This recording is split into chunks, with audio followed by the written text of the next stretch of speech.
Yes, sir, baby. Welcome to the Tennessee Titan podcast, baby. Titans Coliseum.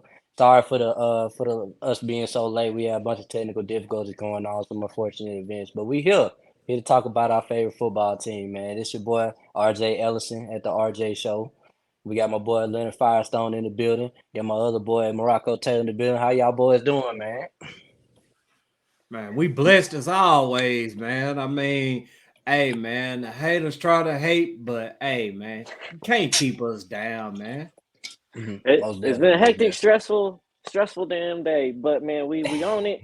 We persevering and we not being taken down. So man, we fighting through this stuff and we getting here, man. But another day, another dollar. We're happy to be here. Yeah, most definitely, most definitely. As y'all see, I got a new setup, man. I'm working on something new back here, man. I just moved to a new apartment complex, man. So y'all gonna have to deal with the kind of the lazy backdrop right now. So yeah, it goes. Man, we Nah, yeah, leveling up man. so We surely, but slowly but surely. Most definitely, most definitely. So what we got on the menu today, man? You know, what I'm saying? We ready to eat, dog. You know. Been a crazy week, but yeah, Morocco, you got the topics for us for today. yeah, man. Pretty much, man. Free agency, man. We back at it, free agency, legal tampering started Monday, and Yep. I guess Rand Carthone he was aiming to please with everything he had going on. And you know how it goes with our fan base, man. You can't please it. You're not gonna please everybody. Almost No, definitely. man. Yeah. Yeah, they let that be known, man. We lost David Long. I mean, that sucked, but at the same time, too, people gotta understand, man, that your best ability is your availability. And just like it says in this tweet, man, mainly due to his durability, the terms used at the forefront whenever was asked about him, the writing had been on the wall. The guy, when he was on the field, he would ball out, but, just couldn't stay on the field consistently, man. Yeah. The most Yeah. definitely. You go back. Oh no, go to saying. No, go ahead. Go ahead. Go ahead. I was saying, think about it like this, man. I was saying it on the last podcast when we needed David Long was nowhere to be found, man. He was either hurt or you know what I'm saying. It just he went on the field, man, and we really Yep. needed David Long. He was a good player for us, but like I said, he couldn't stay healthy, so it is what it is. Yeah, it took a little bit of time for him to develop too, to come up and finally get to his curve of where we wanted him to be. And then when he finally got there, it was just an injury issue. So it's just people got to understand, especially this Titans culture, man. That this fan base we've seen this week, from everything that has been happening, they've been up to highs in one moment, to lows the next minute, to ready to jump off the ship at some other moments, depending on what's going on, man. But it's been crazy. So it's been hectic. But I just think that in this situation, we sit back, let this watch. With David Long, it made sense because it's a change of a culture. We got to get a lot of these guys that's been injury struck all these years. We just got to get them out. It's nothing personal, but we got to get them out and get some new people in because we can't have this injuries happening every year like they have been happening for the past 2 years. So we just had to let him go. He just didn't have to stay on the field. So hopefully, better luck to him when where he's going. But it was time to move on. Mhm. Facts. And we also lost Nate Davis, which didn't come as a surprise. Jim Wyatt, he said it a while back that he didn't expect Nate Davis to be back. And he was signed by the Chicago Bears. Another guy that was good when he was in, but best ability is your availability. So Yeah. hey man, if you can't be on the field consistently, man, you're not gonna be able to make it on too many teams. But Yeah. congratulations to them too, man, because they are good players. I do wish them the best, but for our situation, man, we can't have guys around that's consistently getting injured. Yeah.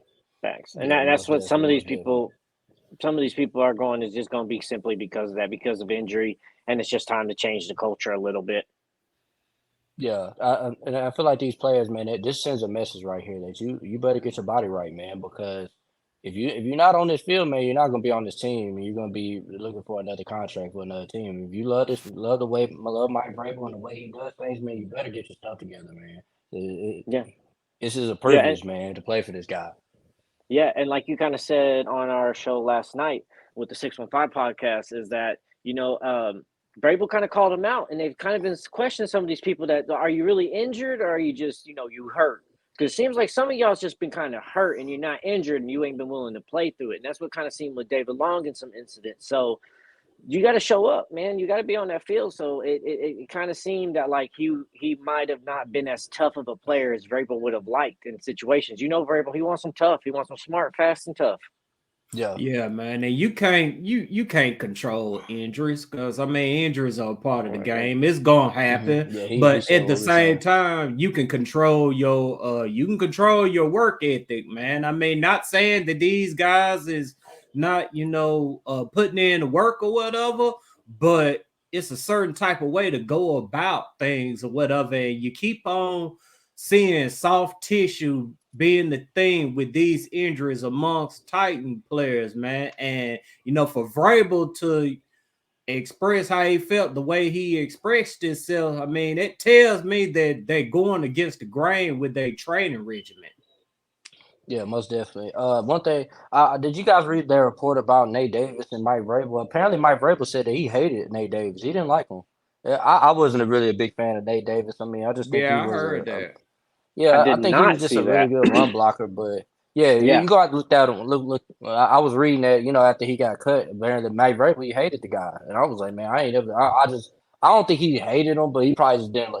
He didn't like something he was doing behind the scenes, man. Not his type of player that he wants on his team or representing his team. Yeah. Yeah, man. I'm looking at that. Definitely heard that though. Let's go back to a comment that I seen from Dion. What's going on with you, Dion, man? I hope you having a blessed night out there too. Hey, we got plenty of damn good replacement for David Long.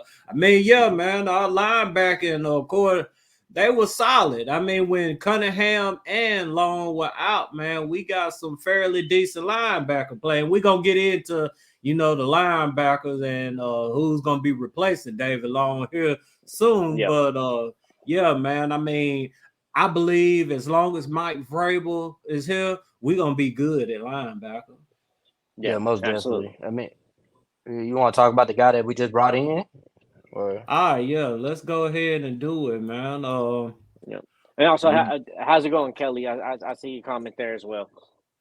Okay, shout out to Kelly too, man. Shout out to everybody in the building, man. And thank you for bearing with us, man. Like I said, haters trying to hate, but hey, man, they'll never be able to hold us down. But we can go ahead and get to David Long's replacement, which is I can't say Aziz Al-Shazir. I think that's my first time. I think that's the first time saying it right, man.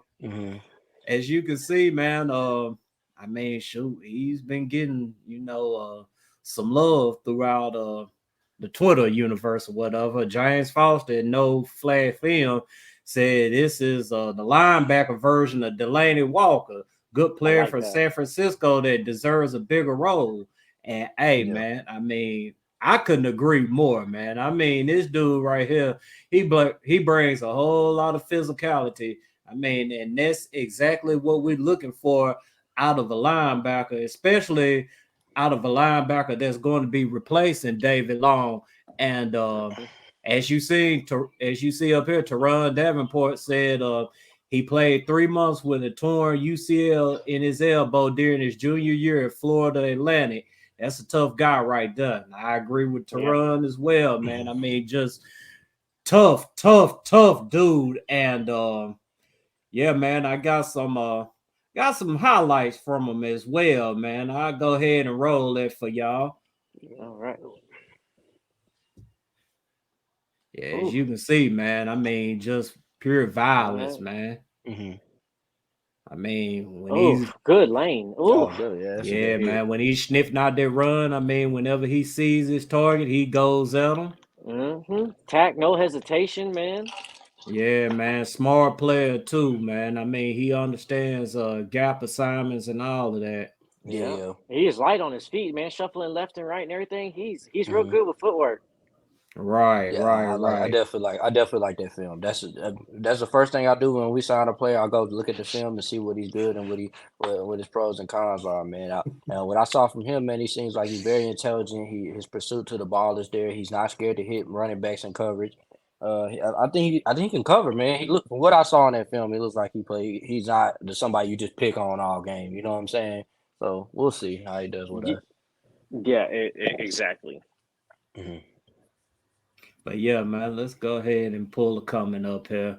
Do y'all think MV is harder on the linebacker course since he played at a high level in a more physical era? I'm gonna say yeah, man. I mean, and you should expect that just because, like you said, I mean, he played the position at a high level, and it's really just not with the linebackers. I mean, he's like that towards everybody or whatever. I mean, he demands the most out of his players. I mean, it's why you see, the guys on the practice squad who get called up to the regular roster. They come in and they usually play effectively. It's Yeah. because I mean, Mike Vrabel, man, he doesn't look at his players like, okay, you're a superstar, you're supposed to do this, you're a role player. No, everybody plays to the same standard. Hmm. Yeah, And yeah. that's what makes him a good, very, very good coach. And so he could be my coach for as long as he wants, man. Because I know once he gets a roster, if Rand Carthon can get him the roster that we've been begging John Robinson to do, he's gonna win a Mhm. Super Bowl, man. I'm telling you, dude. Yeah, I believe in Mike Vrabel. You know. yeah, and I kind of piggyback off what Morocco said is that like I think he's harder on everybody on the team just because he did play. Not only Hmm. would he play and he played at an efficient for linebacker, but like realize that when he played for New England, they brought him in on offense too for trick plays and special teams, and he played all three phases. He knows what it takes and what needs to do, and he knows what it takes to go out there and put your heart on the field. It's not a player that played backup do that, and then now it's coming asking you to do this stuff. This is a guy that's won championships, put a team and a legacy and a dynasty on his back, and help win this. So, yeah, he's a little bit harder because he's not only asking you to do something. All he's asking you is do what he's already done and what he already Hmm. asked other teammates to do. So I think he's harder on him, but I think rightfully so, and I like it.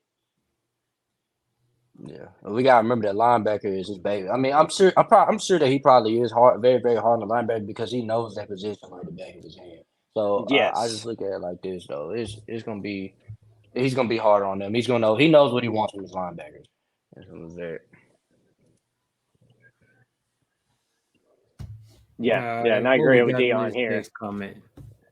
He said, honestly, I think Vrabel wasn't happy with a lot of players that John Robinson brought in, and it started showing after 7-game losing streak. I mean, if you pay attention sometime, and I kept telling y'all that here, like before the game, when we talked about some of Mike Vrabel's press conferences, y'all was like, well, I wish he'd say this. He's putting a lot of things on players. I don't think he was actually putting it on players. I think it was his way of putting it on John Robinson and saying, like, what do you want? I'm not getting the style of players that I want, that I'm asking for. Like a lot of things when you go back and look at some of his comments, it was targeted at players, but I don't think it was targeted at the players. I think it was targeted at the person that was bringing in the players. Yeah, most definitely. Because remember that whenever he was talking, somebody asked him about why we not passing the ball, and he was like, "Who should we throw the ball to?" And that Yes. wasn't a shot at the receiving core. That was a shot at John Robinson. Like, dude, Yeah. like, what? Why you trade AJ Brown? You know what I'm saying? Wow, why? Where Julio? Yeah. Where you know what I'm saying? Where all the receivers at? Yeah. Who you want us to throw to? All these run blocking wide receivers? That's who you want us to throw to? These guys that can only Mhm. run block? No. Like, Yeah, exactly. yeah, it's unbelievable, man. But like I said, well, we'll get into in the next. I almost started talking Yeah, about the man. offensive line. Yeah, man. We might as well go ahead and continue on with defense, man, because we made another sound signing, in my opinion. Yep. When we picked up what's it, Arden Key. Arden I Arden almost Key. forgot his name. Yeah. Man, I almost forgot his name. How could I forget that guy, man? I mean, shoot, he was he was playing in our division last season with the Jaguars, and as y'all see, he signed a 3-year, $21 million deal with us, with a max value of $24 million that includes $13 million guaranteed. And I see a lot of people talking about the 4.5 sack thing or whatever. And I mean, yeah, sacks matter. I'm not gonna sit up here and say that sacks matter, but at the same time, too, I mean, you have to acknowledge, the pressure that these guys get, because I mean that affects the quarterback as well. Yeah, He man. gets a lot of pressures. Yes, it's like just to piggyback on that, like sacks are hard to get in this league. So like, yeah, we judge it off that, but you also got to judge it off of pressures, because there's a lot of times you get there to disrupt the play and you just can't get to the quarterback, especially now with the way the roughing the passer calls are. You're going to see less sacks. So he gets a lot of pressure. He gets in a lot of face of it. So I like this pickup. Plus, like dude said on the 615 podcast last night, Arden Key kind of just blew up Dennis Daly last year and got permanent real estate in Dennis Daly's mind. So that tape alone right there makes me happy that he's on our side.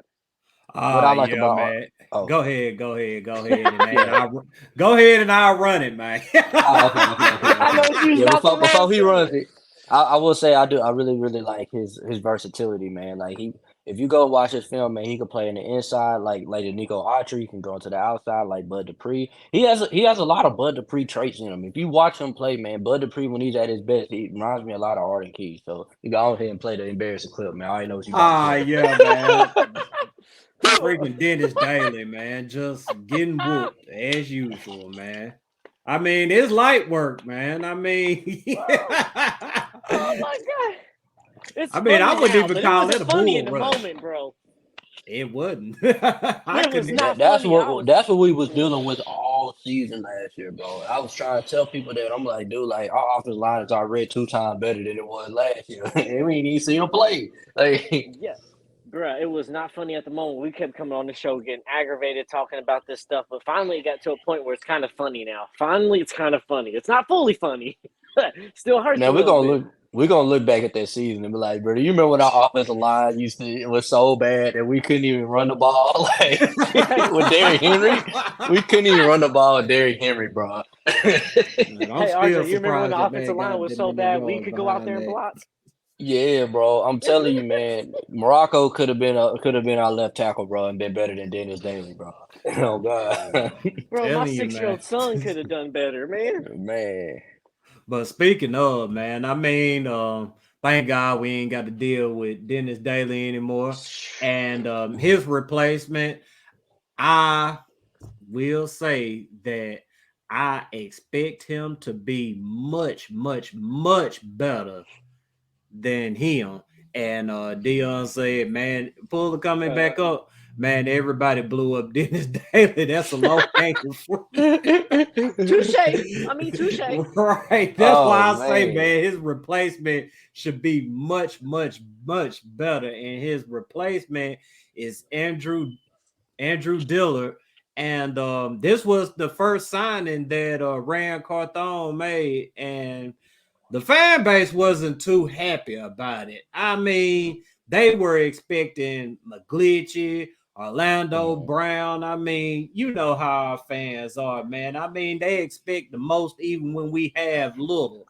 But Dillard, I mean, it wasn't a situation in Philly to where, he just sucked and lost his position. No, he got hurt, and the guy that replaced him was just, much better. I mean, shoot, look at Philly's offensive line, man. I mean, he playing around some stray dogs. I mean, that ain't an indictment on his game. I mean, that's just, an unfortunate situation that happened to him 2 years in a row. And I expect him to do his thing here in Tennessee, man. He's definitely a true left tackle. Decent pass blocker. I mean, he could use some work in the run game, but being on this team or whatever, I mean, I believe he will be coached up to produce in the run game. I feel like Yeah. most linemen can be coached up on being a better run blocker than it be a pass blocker. I'd rather us get good pass blocking offensive linemen and teach them how to run block. I just feel like run blocking is more about physicality and technique, and I feel like that's two things Vrabel is very very good at. You know what I'm saying? Very good at teaching. So we'll see. Yeah. I like the Andrew Dillard pick. Not more so, not even more so him just being our left tackle. More so what we're gonna do with that 11 pick in the draft. Are we gonna now go a wide receiver? Are we gonna go Peter Skoronski and move him inside? You know what I'm saying? It's a lot of this. This had me thinking about this first round of the draft, man. With this pickup. So let's see how it Yeah. goes. Yeah, because I'm kind of with you on that. I think we're going to lead to a wide receiver now at 11. Hmm. And I'm kind of with you on that Or we too. Like, yeah, trade he's back. not a or trade back. But I'm kind of with you. Like, I like the fact that we're getting guys that are better at pass blocking because I honestly think that some people's run blocking matters with the running back that's behind them. Some people suck Hmm. at run blocking because they don't have a great running back behind them that they believe is going to hit the hole or get open anyway. So they just go out there and just do the bare minimum. But when you got somebody like Derrick Henry that can break off a 99-yard touchdown at any moment, you go out there and you got a little bit more motivation to go block and put somebody down onto the ground and put them on their back, So I think that Hmm. can be coached up with Vrabel and everything. I like the signing. I think he'll do good. Like Marako kind of said, man, I think he just there's so much talent there at Philly's offensive line that I don't think he's really a bad pickup. I think he's going to be kind of like a Ben Jones when we got Ben Jones. Nobody liked that. Nobody knew what it was going to be, and Ben Jones came in here and was a dog for us. Facts. Yeah. And you don't have to worry about his work ethic too, because as you can see, man, over the years, this man has transformed his body. I mean, he came in 305, 21% body fat. And today, I mean, he's 320 with 16.5% body Mm-hmm. fat, man. And I Mhm. mean, that just shows that, the guy cares about his job. I mean, he takes it seriously, man. And I'm happy to have him. And I'm also happy to have this guy right here, Daniel Brunskill, from the 49ers. I mean, that's a Mhm. that's a Rand signing right there. You already know Yeah, it he's is. familiar. Mhm. He's familiar with this dude, man. And he's very versatile. I mean, he played all five positions on that line at one point in time, man. So I'm very excited about this signing right here. Yeah, yeah. No, I'm excited about that too. And because I was gonna say this on the last one too. The fan base needs to understand. This kind of goes on what Dion says here too. Fan base needs to understand too a little bit. Like, yeah, we want all these hot things like Orlando Brown and these stars, but you also got to realize that at some point, like, be honest with yourself here for a little bit. We don't offer much as the Tennessee Titans that brings free agencies here, right? There's not market. They don't talk about us. You don't get outside sponsorships as a player when you come here to Tennessee. We don't really have the team that we're still trying to build and figure out our identity. So for a lot of players, they like to go to some of these other teams that they feel have an identity, have a legacy, and have a better marketability. So yeah, we might want these players and we might have went after them, but just realize that some of these players right now just don't want to be here until we build something, till we build a legacy, till we win a Super Bowl, till we build this new stadium. It's going to be harder to get free agents here because there's not that much that's appealing to them. But we're getting some good signings here. I like these two offensive line signs. Mhm. Yeah, most of that, I agree with what Firestone saying, and the market's definitely growing here in Tennessee, man. Because I mean, like you said, back when I used to, it was a point in time they were giving out a tight ticket for free. You know what I'm saying? I've been living in Nashville since they've been here. You know what I'm saying? And living out here in around the area. And I remember when the Titans first came here, yeah, we was always on TV. You know what I'm saying? 'Cause we was really really good. But then when we started getting sorry and winning 2 games a season. They would never show us on TV. I mean, we get our schedule and we would have no Monday night games, no Thursday, maybe a Thursday night game against the Jaguars, which is Home probably games the felt beginning like of the away season. games. Yeah, man. You had Cowboy fans coming to our stadium, Steeler fans coming to our stadium, Kansas City fans coming to our stadium. I've seen it all. Now we're getting to the point where it's half and half. You know what I'm saying? And I think that's what we're probably going to be from now on. We're probably going to be a half and half stadium. Unless we win a Lombardi, start winning some Lombardis, and guess what? We're gonna have more fans on our stadium. So And I it is think what it it'll is. always be like that. But just because, I mean, it's Nashville. Nashville is one of the it cities in America right now. And Mhm. plus, two, man, I mean, when you're dealing with fan bases like Dallas or Pittsburgh or Kansas City or Buffalo, Oakland, Green Bay, I mean, all these teams that have been around probably when since your grandparents were kids or whatever, longer than that, their grandparents. I mean, these teams have been around forever, man. And we talking about generations of fans, man. I mean, they're never going to stop showing up and showing out at every stadium. But I believe over the course of time, as we continue to build, and if we win us a Super Bowl, we'll be able to, get more fans in the stadium and show a bigger presence. But I don't take it too personally, man. Yeah, it's hard for us to market ourselves right now with a team with no Lombardis, man. That's why I've been so adamant. I be in the group chat talking about, man, this ain't getting us to a Super Bowl. So I'm always talking about Super Bowl because that's what Pittsburgh's talking about. That's what San Francisco's talking about. That's what Dallas is talking about. All these big Super Bowl winning franchises, man, they're all talking about Super Bowls, man. They're not talking about going to the playoffs and being happy to go to the playoffs. I'm in a group chat with Jags fans. And they talking about, oh, I'm just happy to go to the playoffs. I don't want to think like them. They happy to be 9-8, bro. They happy to win the division for the first time since 2017. They only won the division twice. You know what I'm saying? I don't want to think like that. And I'm trying to think like Indianapolis. You know what I'm saying? I'm trying to think like all the other teams that's hoisting Lombardi, the Raiders. You know what I'm saying? I'm trying to think like them.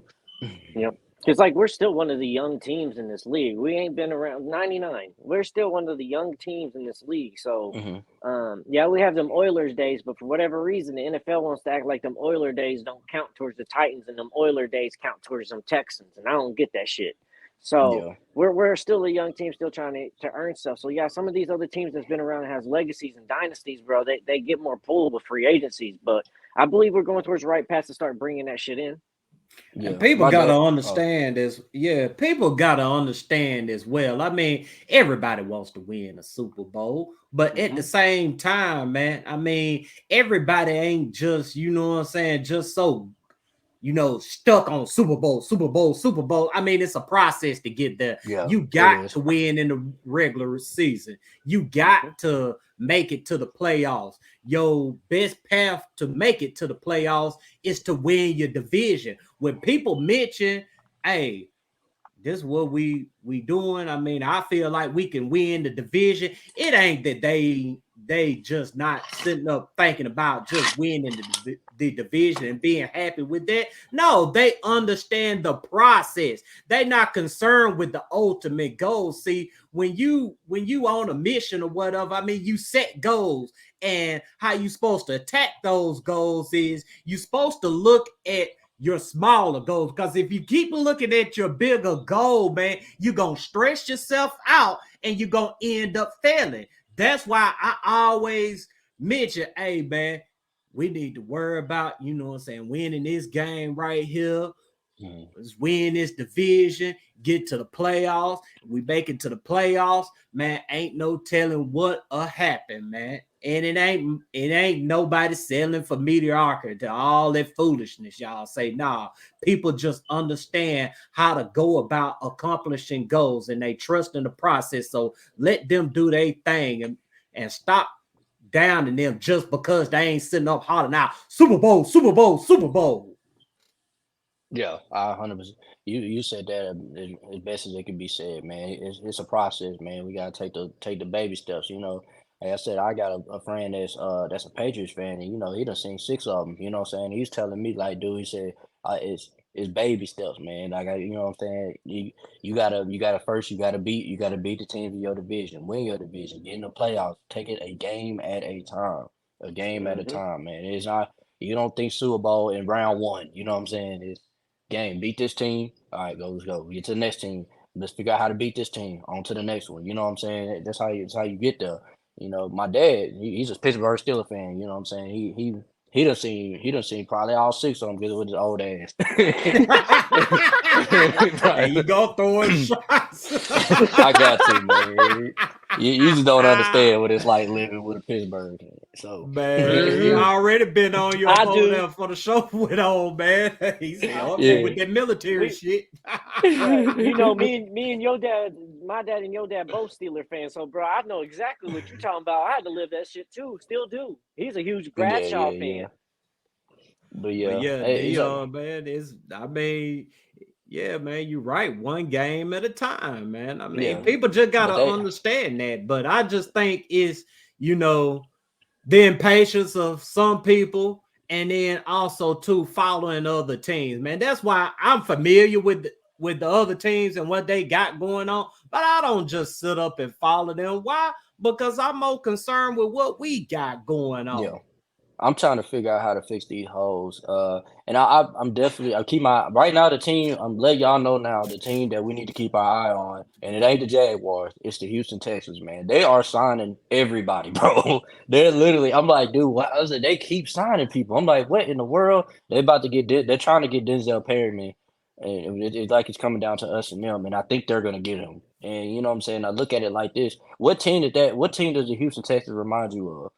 And it reminds me of the Jacksonville Jaguars because remember the Jacksonville Jaguars, nobody paid them any attention and they started signing all these people. They started spending all this money. And they came on late because they had the most talent at the end. And I'm starting to get those kind of vibes from the Houston Texans. And I feel like we need to keep our eye on them. They're gonna be sneaky this year. And remember last year they were keeping up with everybody. You remember that? Remember they almost beat the Cowboys, they almost beat the Chiefs. Yeah, they almost beat games. They just but okay, let's be honest here a little bit though. All right, the Texans wasn't almost beating people. The other people was just losing the games and underestimating that you still had to show up and play against the Texans. That the Texans wasn't just showing up to lose. They still had people on their team that was trying to put out a resume to get somewhere else and get out of there and stuff sometimes too. So it wasn't like Texas was out here blunt, but they are making some signings. I hear you, but I still don't feel a threat because. What are they doing on offense? What are they going to do on offense? I'm not, like I said, I'm not saying they're going to win the division. I'm not saying this. I said keep your eye on them. You know what I'm saying? Keep your eye. I keep an eye on every team in this division. I'm telling you now, the Texans have been making some moves that I need to keep my eye on them because they don't have no doo-doo head coach no more. They have DeMeco Ryans now, and they believe in that dude. Yes. You know what I'm saying? You feel me? So their morale isn't trash anymore. You get what I'm saying? It's just they're gonna come. We all know the Texans always play us tough. So yeah, it's just for me like the Texans are always lacking on offense. They always got a good defense, but their offense is always lackluster to me. Like their best quarterback is Schaub. I'm with you. I do see with him coming in as a new coach, but I don't know that they just can't never figure out the offense, and he's a defensive minded coach. And they're also about to get. You gotta think they're either gonna get Bryce Young or CJ Stroud. They're not gonna be doo-doo at quarterback. Then you gotta remember what running back they got. They got Damian Pierce. He's a hard, tough runner. True. And correct. I don't know what the situation is with Brandon Cooks. So I don't know if he's gonna be on the team or not. Yeah, I know he wants out. I think he's gonna get traded away. Yeah, so I don't think they're gonna have Brandon Cooks. So maybe he may not have nobody to throw the ball to. We got to see how it's gonna look. Yeah, man. I want to get to this real quick, though. I mean, speaking of making moves, I'm not. That's the team I ain't worried about. Hold up, is this for real? That's really real. They signed Gardner Minshew, bro. That's really real. Bro, they might as well just go and sign Uncle Rico. Just go man, Uncle Rico from the you gotta love the Colts. What is going on? Bro. See, that proves right there that Andrew Luck and Peyton Manning carry a bad franchise, bro. They carried a bad franchise, dog. Yes, absolutely. Peyton Manning carried that thing for years, bro. He was carrying them, bro, and Andrew Luck was carrying them, man. That just proves it right there, right? That when they don't have elite quarterback play, they don't even know what the hell they doing. They're lost without a quarterback, bro. They are completely lost. And watch they draft Will Levis, bro. Man, they may not even draft a quarterback. I was thinking that too. After that move, I really don't think I think they're gonna wait till next year. They're gonna be doo-doo next year and try to go get Caleb Williams, man. Yeah, you think they're gonna play with Garner this year? I think they are. Yeah, I think they go in this draft. They're gonna go in this draft. They're gonna get like the best wide receiver or some shit. Or they're gonna trade back. They're gonna trade back. You gotta think about it. Carolina, They done traded up to the first overall pick. So you already know they going to get their guy at quarterback. And then you got Houston sitting right there. You know they about to get their guy at quarterback. By the time we get to 4 with the Colts, I mean, you're going to have Will Levis. You're going to have Anthony Richardson. That's just my predictions or whatever. I don't see them actually just taking Richardson number 1 overall. So, I mean, that's what the Colts are going to have to choose for. And with me, I don't see them just sitting up drafting those guys. Now, they might draft Will Levis. You never know with that team right there. I mean, they've been doing so much foolishness. I mean, the foolishness has been real with them. I mean, everybody out here, you know what I'm saying, going after the old linemen in free agency or whatever. These fools went out and signed a kicker to a $22.5 million contract. One of the highest paid contract kicker, whatever. It's one of the highest paid contracts paid to a kicker ever. And the Colts did that, man. That should tell you all you need to know about that team.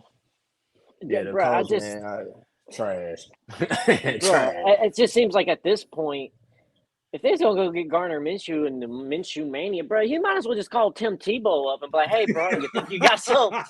You got something in you? Like, what is going on, bro?" They trying to tank, dude. I don't know what they doing, man. Yeah, they out here doing bad, man. I mean, shoot, man. I honestly had a clip of Bronze Kill against Aaron Donald. I wanted to play out, but man, we ain't even gonna show that, man. I mean, we finna get on to these next transactions because I mean, which one should I do first, man? I'm trying to see which one should I do first. Should I talk about the tenders or should I talk about the great Titans legend that's going to be returning to our team? Who's the Titans legend that's coming back to our team? I'm trying to figure out who you talking about. This man. Oh, man. Oh, man. Just when y'all thought he was gone, he returns. The great Nick Westbrook-Ikhine. Bruh, are y'all wrestling fans? Did y'all watch wrestling growing up? Y'all remember NWO? Right. And you know they had the black and white version, then they had the red and black version. It's like every time you thought NWO was gone, they came back. I mean, that's how I feel with NWI. Every time we think he's gone, bro, he just keeps coming back year after year. Like, is this dude ever gonna leave? Yeah, I think he's gonna forever be a Titan, bro. Like he no one else wants him. You know what I'm saying? So he just going back to the Titans and. We can get rid of AJ, but not NWI. How make this make sense to me for a little bit? How we bring back NWI but not AJ? Well, I mean Vrabel. To his credit, if it was up to Vrabel, AJ would have been here. But unfortunately, they robbed NWI to say. That's all Vrabel. That's his signing. I mean, I don't even put that on Red, man. I mean, I think Vrabel just went to Red and just told him, "Hey, man, look, man, I love these dudes you've been picking up, but man, it's time for you to give me. I want Nick Westbrook-Ikhine. Sign him and sign him right down now." And I think Westbrook-Ikhine found out that you ain't getting a damn thing off the market right now, man, because I mean, it was said that he wants to explore the market or whatever. I mean, brother, the market ain't got nothing for you. Yeah, man. I mean, bro, your value here, and salute to you for understanding that. Yeah, he's an average receiver, man. Like he's average, man. I mean, he got some good height. You know, so he got some hop. He's average. He doesn't do anything elite. He don't run no great routes. You know what I'm saying? He blocks elite. He.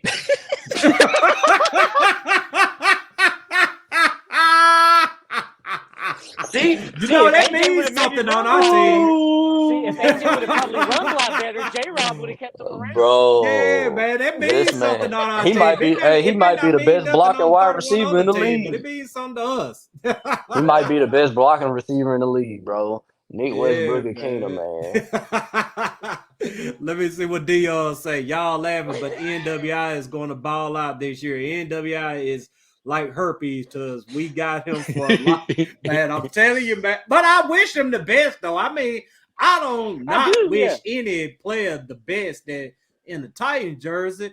It's just that, bro, man. I mean, we need some daggone speed. Even West said it when he posted it earlier. He said, Nick Westbrook-Akina, he's signing back, good depth guy, but please go get us some speed. I mean, Vrabel even told us that back earlier in the year, man, that, we're looking for speed, man, and you're not getting any speed out of Nick Westbrook-Akina. What you're getting is a good wide receiver 4 or 5, but like I said, man, salute to him for understanding his value and coming back here.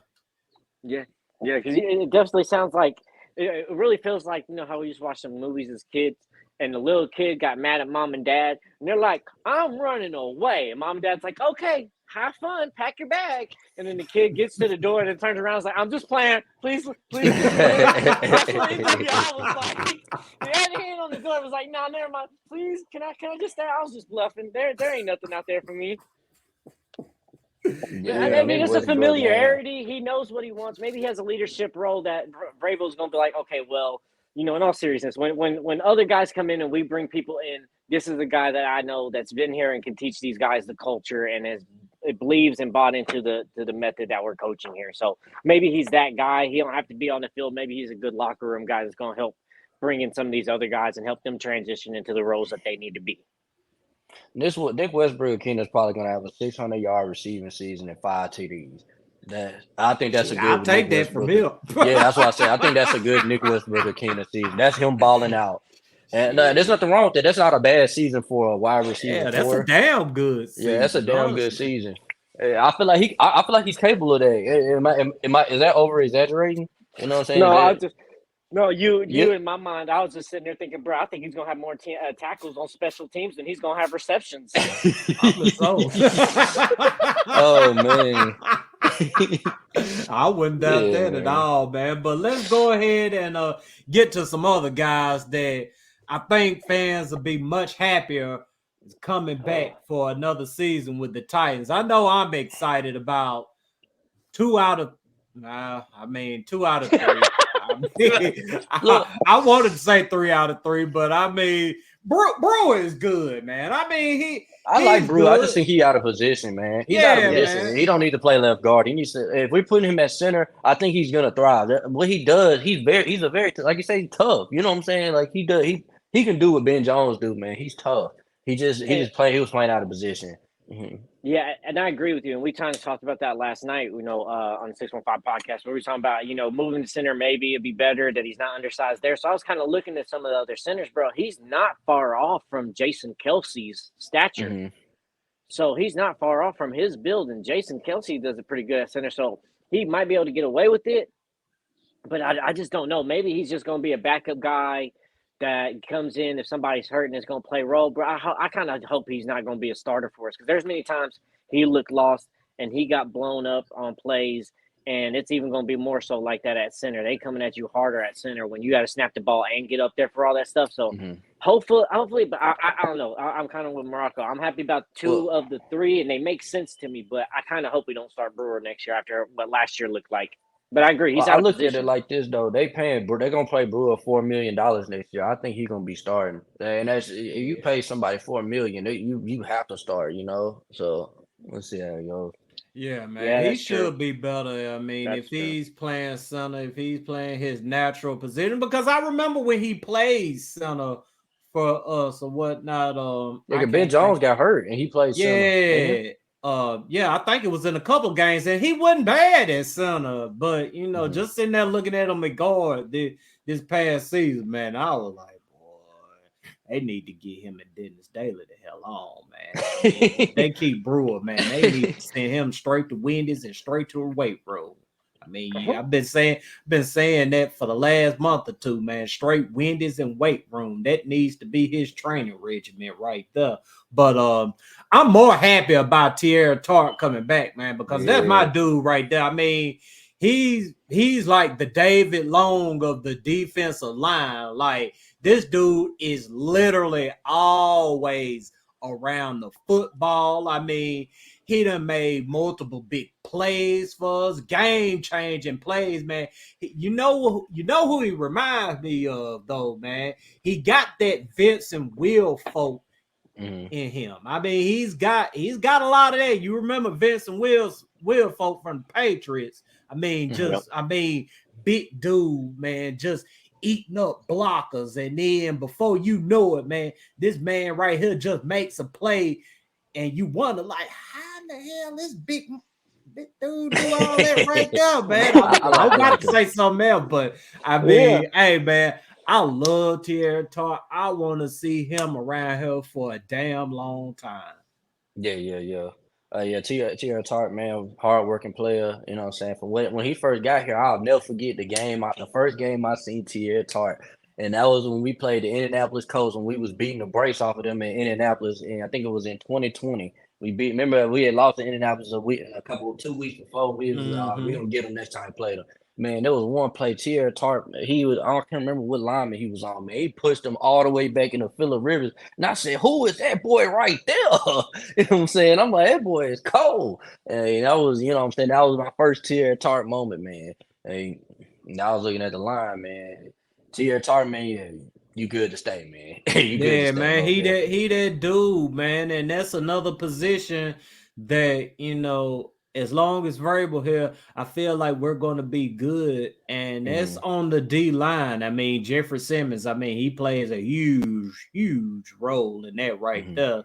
I hope we keep him around. I'm praying we keep him around. I got faith we keep him around. But, as long as we got that going on, I mean, we always going to be good on the D line. And while I'm speaking on the D line, man, we lost a guy that I really hope would come back, but I understand why, we had to let him walk. DeMarcus Walker, I mean, he signed with Chicago as well, man. I mean, yeah, man, we lost a couple of dudes. We lost Foreman to Chicago. Well, we didn't lose Foreman to Chicago, but he's in Chicago now. But, I mean, some people look at it, you know what I'm saying, kind of let down or whatever. But you know me, man, I'm always trying to find some kind of silver lining. And I just think back to the dark days in 2014, 2015, man. I was just sitting there thinking, like, every time we go into free agents and we know our dudes is going to walk because they suck.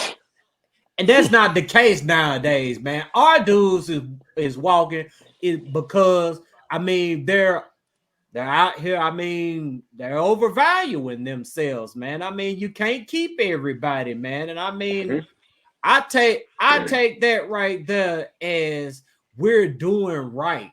Finally, I mean, sure, we ain't won our Super Bowl yet, but I mean, we got a lot of good things going on right now. I mean, you seeing teams actually looking at us and trying to emulate what we're doing. And I think people should understand that, man. We ain't got to where we trying to be yet, but man, we on a great path.